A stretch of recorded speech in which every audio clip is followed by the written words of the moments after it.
So if I were to ask you guys what year 2012 looks like for you when you're starting a photography business, some of you might think, woo, yes, I'm so excited. This is just the greatest thing, and I'm ready for it. And then there's some of you that, might be kind of thinking, oh, I don't know, I'm not quite sure yet. I'm going to think about it for a little bit while. And then there's maybe a majority of you that's thinking, if I just knew the fundamentals, could you just show me how I could launch a business, especially how I could launch that business on Facebook and Twitter?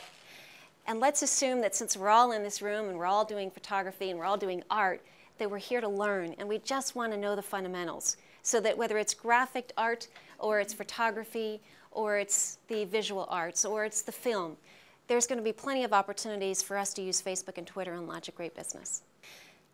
I'm kind of like a hobbyist of a photographer. I've got 4 kids, much like you have too, and that's where I spend most of my time when I take pictures.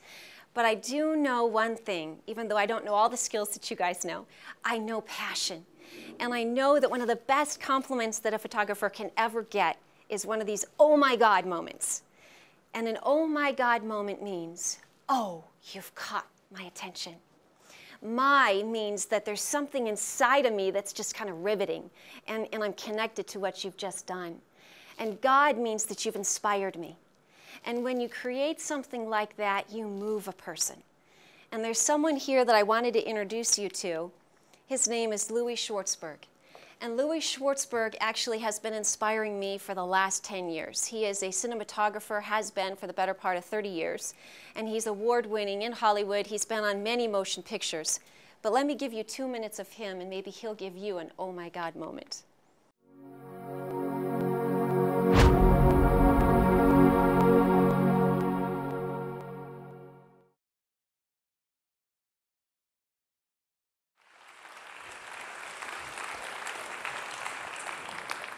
Hi, everybody. I feel like I'm at a revival. This is great. It's great to be back in my old stomping grounds of San Francisco. When I graduated UCLA, I moved to Northern California, and I lived in a little town called Elk on the Mendocino coast. And I didn't have a phone or TV, but I had US mail. And life was good back then, if you could remember it. And I'd ship my film to San Francisco, and lo and behold, 2 days later, it would end up on my front door, which was way better than having to fight the traffic of Hollywood. I didn't have much money, but I had time and a sense of wonder. So I started shooting time-lapse photography. It would take me a month to shoot a 4-minute roll of film, because that's all I could afford. I've been shooting time-lapse flowers continuously, non-stop, 24 hours a day, 7 days a week for over 30 years. And to see them move is a dance I'll never get tired of. Their beauty immerses us with color, taste, touch. It also provides a third of the food we eat. Beauty and seduction is nature's tools for survival because we protect what we fall in love with. It opens our hearts and makes us realize we are a part of nature and we're not separate from it.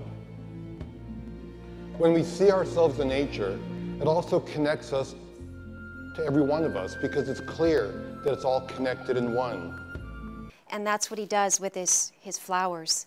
And when you create your oh my God moments, you're behind the lens or you're in front of that beautiful computer and you're creating the moment for the person in front of the lens. But you're not building your business when you're behind the lens. You're merely fulfilling it. One of the photographers that I work with on a regular basis, since I own a social media company, was with me on a shoot last week, and she had said at the very end, one of the greatest things, Donna, is that I can use Facebook to build my business. And when I use Facebook to consistently communicate, I'm getting more leads, and I'm actually getting more business because people want to hire me for photography. And then she said, if I don't do my business on Facebook, if I don't return emails, if I don't respond to people when they make comments on my wall, then I find that I'm actually pushing more money out. I'm not getting enough money in. So I'm not building a really big business. So my premise is that when you understand how you can use the platforms of Facebook and Twitter, not just to communicate with your friends and your colleagues and your family and socialize with them, but you can really use it to get a fan page and start a brand on Twitter. You can launch a business and build a business and make it grow and flourish. But before we talk about Facebook, I kind of wanted to identify two little homework assignments for you. One of which is you really have to understand these three. An eye assessment. What identifies you? What sets you apart? What singles you out for your interests? What inspires you? And when you understand these fundamentals, you're going to be able to then know how marketable you are. And how marketable you are is going to give you that sixth sense. It's going to give you an edge. It's going to give you an opportunity. The second thing is you got to know your strengths. One of my college professors told me that. I remember the very day that he told me that. He said, Donna, you can't be everything to everybody. You got to play to your strengths. You got to do what you do exceptionally well and let other people handle the rest. And so I encourage you to play to your strengths. It's kind of like Murphy Lee, what the gonna hook gonna be, what your hook gonna be, what your niche is gonna be, what's your focus, what's your emphasis, what's your platform. And when you understand that and you know what really moves you inside, then you're going to have an opportunity to make a big splash anywhere you go, but certainly on social media. So once you get those two fundamentals understood, you're going to be marketable and you're really going to understand what's your niche. Maybe it's weddings, maybe it's children's portraits, cinematography, maybe it is film. And what kind of film though? Maybe it's sports, maybe it's travel, or fill in the blank. But whatever it is, you're going to put yourself head and shoulders above other people by utilizing that introspection and then also taking advantage of those platforms. Facebook has 800 million and strong growing people. And every day they're using it 45 minutes to 4 hours a day. And when they do, they're accessing it from their mobile phones. They're not sitting in front of computers, and you guys experience that all day long. So when you're getting on there for your Facebook page and your business, that's when you want to really understand what's the difference between a brand page and a personal profile. One of which is you have 5,000 friends and you're capped at that. And then the brand page actually is unlimited. So you can have unlimited likes. Once you're inside of Facebook, you're going to log in as your personal profile, and then you're going to go straight in to this particular URL. Here are a couple of keywords that you want to put in your title. The keywords inside of your title are searchable by Google and searchable by Facebook. Think of what your keywords are that people would actually want to pull you up inside of Google or any other search engine for. Example, your name, your location, and then your niche. When you have 800 million people and you have hundreds of thousands of photographers or graphic artists, and there's so many more for supply than there is for demand, you want to create an opportunity where you're going to have that OMG moment. You're going to stand out. You're going to be branded. And one of the best ways is to create a free sidebar. Anybody know that when you upload a photograph on that top left-hand side, it usually is just like a 1 inch by 1 inch? You can actually upload a 1 inch by 4 inch. So you can extend the entire branding for your fan page. You can also do one for your personal profile. Here, you upload your photograph, you upload your logo, splash in some color. There's a color wheel there. You can do it according to your branding, change it out every other day if you want, but allow it to be somewhat consistent for whatever your brand is, maybe for the week, maybe it's your mood, whatever you wanted it to be to kind of showcase some of your talent. Here is some of the sidebars that were created out of that organization. Little moments on the left-hand side, you have a happy family, and then you have a precious young girl. You've got your professor right here in the middle, and then on the right-hand side, you have a photographer on the East Coast. The beauty of, for example, the one in the center is that immediately upon coming into his page, I see what does he do, what does he specialize in, what's his name, how can I contact him, and he gives me a feel for his brand. As do the others, but I have a call to action here, and I know exactly how I can follow up with him. So rather than that 1 inch by 1 inch, you now have a 1 inch by 4 inch well branded. Custom landing pages. You can do this just with a quick photograph. You can do this when you're an artist. But here's an opportunity to get the power of the first impression. All the stats across the United States for major businesses say when you have someone coming to your page for the very first time, 1 out of 4 of them will like your page.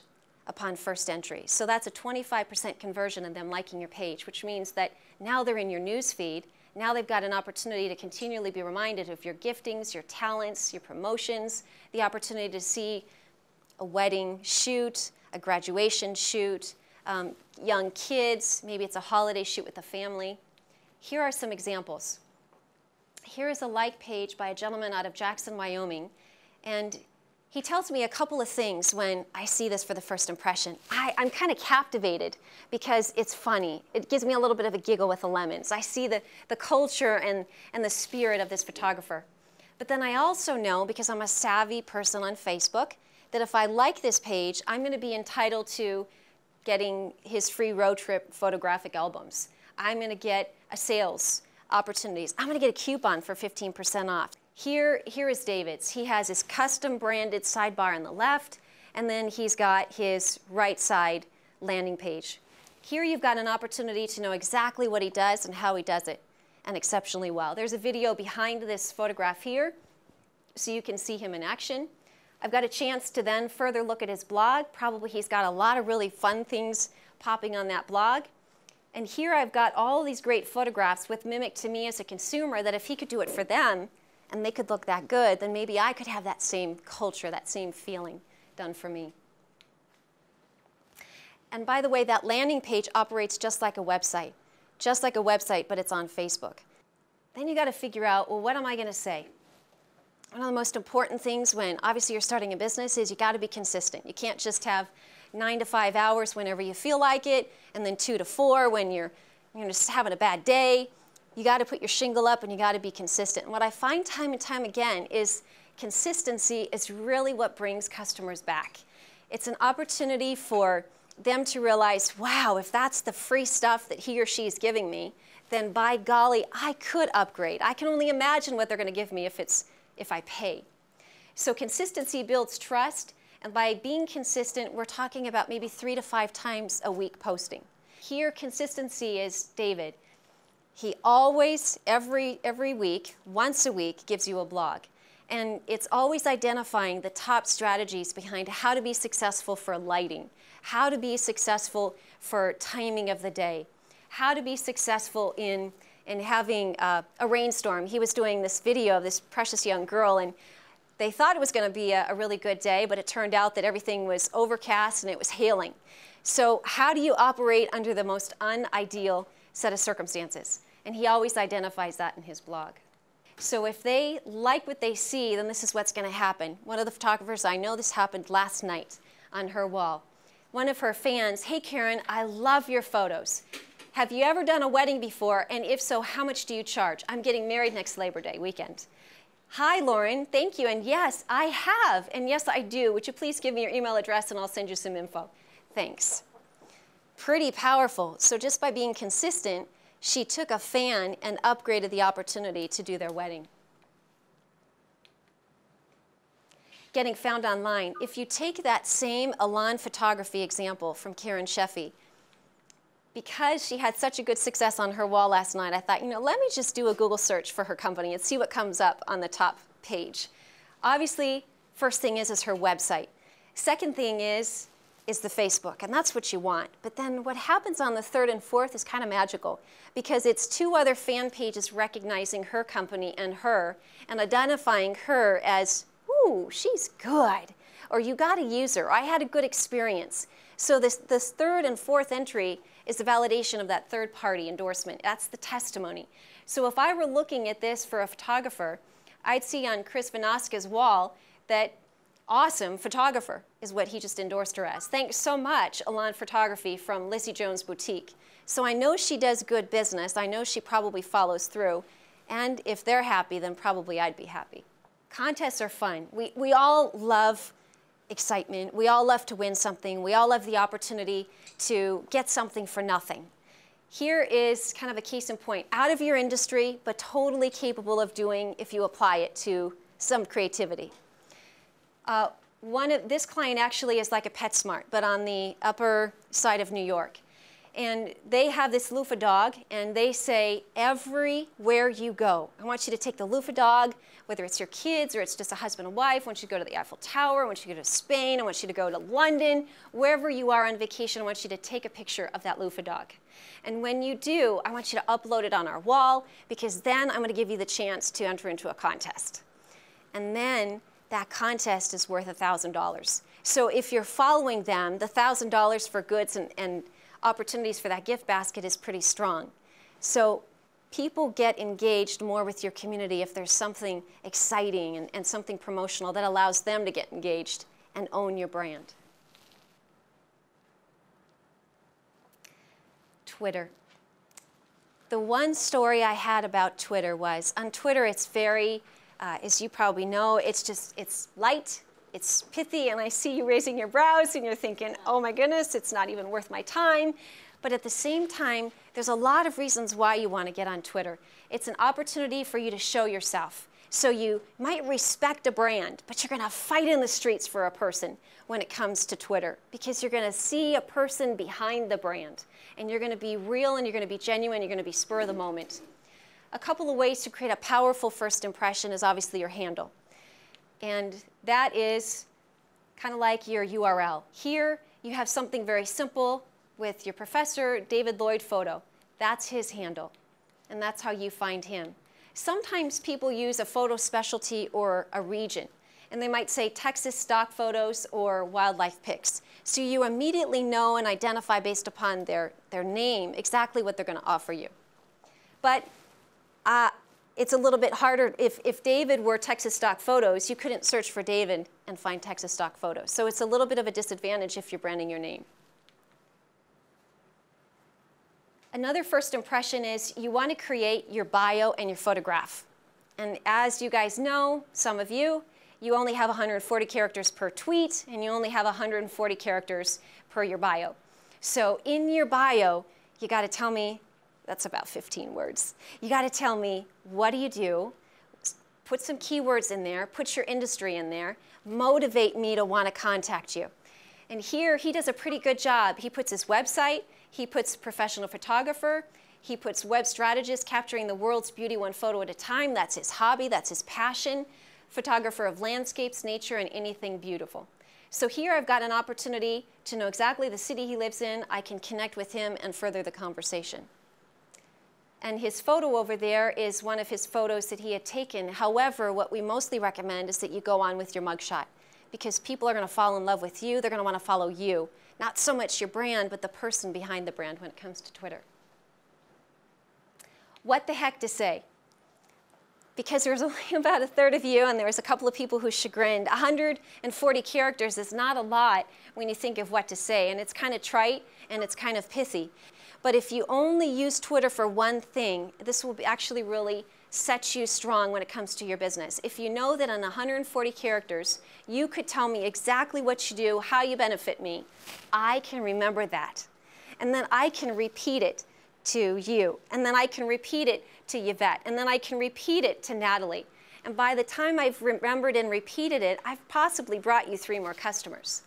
So if you only look at Twitter as just kind of this general exercise, it really does set you up to strongly remember what are my key strengths, remember that exercise in the very beginning, and what's my niche. And if you know that, and then how you're going to affect me as your consumer, I will be able to remember it and repeat it. And that's the best thing, is when you have my brand on the tip of your tongue. Action words and hashtags. Let me give you an example of that. Here is what Jim Goldstein had actually put out 2 days ago. Max your impact. So that's an action word. I really want to max my impact with 10 tips. So I know that whatever I'm getting into is only going to be a short read. For autumn, color photography. Then he has a web link to his blog, and then he has an @ to one of his followers. He has the keywords identified as autumn and photography. So let's assume he only has 100 people following him. If he didn't have that # or hashtag, he would only have 100 people possibly see him. By putting that hashtag on there, he has an opportunity for people to come in and click on it, and it goes into a category of hundreds of thousands of posts just like his that have been talking about photography. that have been talking about autumn. One of the things he does is he goes to search.twitter.com and he takes these very key words and he puts them in there and he identifies the real-time tweets that are happening within seconds of photography and autumn. So he was able to jump back in a couple of days ago and talk to the very people who were talking about, hey, what are the best places to go for a family drive in Arizona? Well, he said, you know what, it just so happens I have a blog post. Let me just pass it over to you. Or what do you think we should do to set up our family portrait?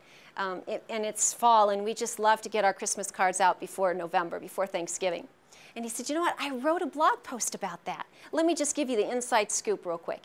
So rather than saying he's the best, he's the most amazing photographer, he's identified content that he has written that further validates that he's trying to help them and do a service to them. Here's another example of how you can show your passion with humor. Jim Goldstein, he loads up photographs every other day and he says, where's my morning kiss? And he took it with an Instagram that allows the link to be on there, and behind the link is an analytic. So when you go to the link, you're going to see this photograph, but then he's also going to have the analytic to know where you came from and what time of day you came from, so he can follow up with you and see, maybe you'd want to be one of his customers, maybe you'd want to buy some of his prints, maybe you'd want to go to his photography class. Sometimes you just got to follow some of the best people in the industry to start tracking what they do, to mimic them, to adapt it for your own business. Chase Jarvis does a really good job. 1 out of 10 tweets that he does, he pitches himself. But he does it in a non-slimy way. It's not like, you know, you feel like he's endorsing himself to the point that it's a little sickening. Here, 9 out of 10 of the tweets that he does, he's always putting a link to somebody else's content. He's always talking about somebody else. He's always giving them a rave review. He's always endorsing someone else. And then every now and then, he talks about himself, but he does it in a very non-promotional way. So he @mentions people, which allows you to go live on Creative Live and go to their page and click on them and see what they're all about. He engages with followers, and that's one of the best things to do, not just on Twitter, but also on Facebook. When you start getting to know your followers, you're not just a bulletin board pushing out information, you're going to find that people actually want to stick with you, and they might want to do business with you because they're realizing that, hey, you're not so stuck up, you're not so stuck on yourself, but you really care about the community that you're creating, and you want to give them information as much as you want to get to know them. And here's how he promotes himself. He's finding that somebody's just asked him a question, and he said, that, my friend, is done in post-production. Search New Zealand on my blog, and you'll get the recipe in there somewhere. So he brings them back to his blog, and he answers their question, but he's still delivering them a service primarily. So what we find is photography and social media are a perfect pair because it engages fans in a social way. Fans are loyal, and they buy more. 51% of your fans will buy from you eventually. That's a national average, which is pretty powerful. If you've got fans and 51% of them are going to be more prone to buy your service than another photographer's. Fans become raving referrals. You have a lot of fun with them on your wall, they're bound to remember you and to repeat you. Fan content boosts the search engines. So anytime that they're talking about you, just like we experienced on that Elan photography, when other people were talking about Elan photography and Karen Sheffy on their walls, on their fan pages, that boosted her search engine appeal. So she had more hits on top of the first page of Google. And that increased her brand awareness. So how you can make this all stick is kind of going back to the beginning, is to know what makes you special, looking at those eyes, doing that internal assessment. And then it's what's your niche. So now you know what makes you special, you know what makes you marketable, you know what your niche is, and then you can use Facebook and Twitter to actually do good business.